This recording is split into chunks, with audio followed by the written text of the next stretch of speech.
C'est pourquoi nous aussi, ayant une si grande nuée de témoins qui nous entourent, rejetant tout fardeau et le péché qui nous enveloppe si aisément, courons avec patience la course qui est devant nous, fixant les yeux sur Jésus, le chef et le consommateur de la foi, lequel, à cause de la joie qui était devant lui, a enduré la croix, ayant méprisé la honte, et est assis à la droite du trône de Dieu.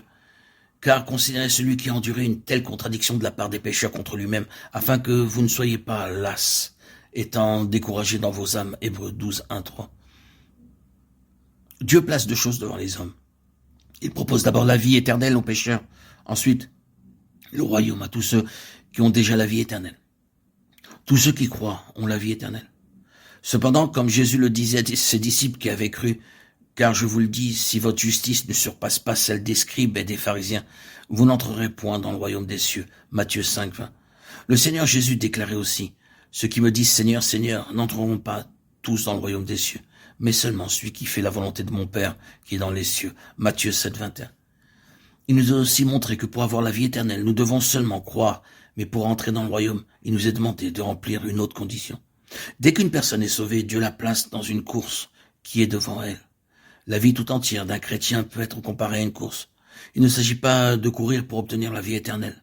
Cela ne signifie pas que celui qui gagne cette course recevra pour récompense la vie éternelle. Au contraire, c'est uniquement la personne qui a la vie éternelle qui est qualifiée pour courir. Non, le résultat de cette course est que certains participants seront couronnés alors que d'autres ne le seront pas. Ne savez-vous pas que ceux qui courent dans le stade courent tous, mais qu'un seul remporte le prix? Courez de manière à le remporter. Tous ceux qui combattent s'imposent toute espèce d'abstinence, et ils le font pour obtenir une couronne corruptible. Mais nous, faisons-le pour une couronne incorruptible. 1 Corinthiens 9, 24, 25.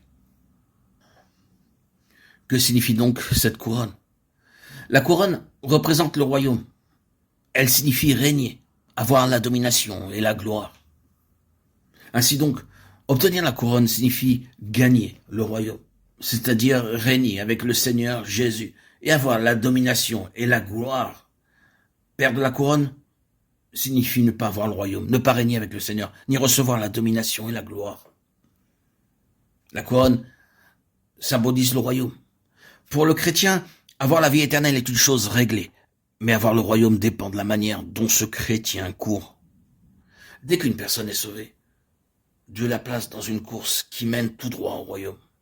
Ses paroles, sa conduite, ses pensées, sa vie, en réalité tout ce qu'il est, détermine le fait de gagner ou non le royaume. Le croyant qui refuse de courir cette course s'estime lui-même comme n'étant pas digne du royaume, et le croyant qui court pauvrement met en péril ses chances de gagner le royaume. Or, Dieu a déjà placé chaque chrétien dans cette course. Cependant, le fait de gagner ou non le royaume est une question qui ne peut être tranchée que par lui seul. La consécration, la fidélité et la victoire l'aideront à recevoir la couronne. Mais ceux qui aiment le monde et vont après la chair n'obtiendront pas le royaume des cieux, bien qu'ils soient en possession de la vie éternelle, ayant cru au Seigneur Jésus.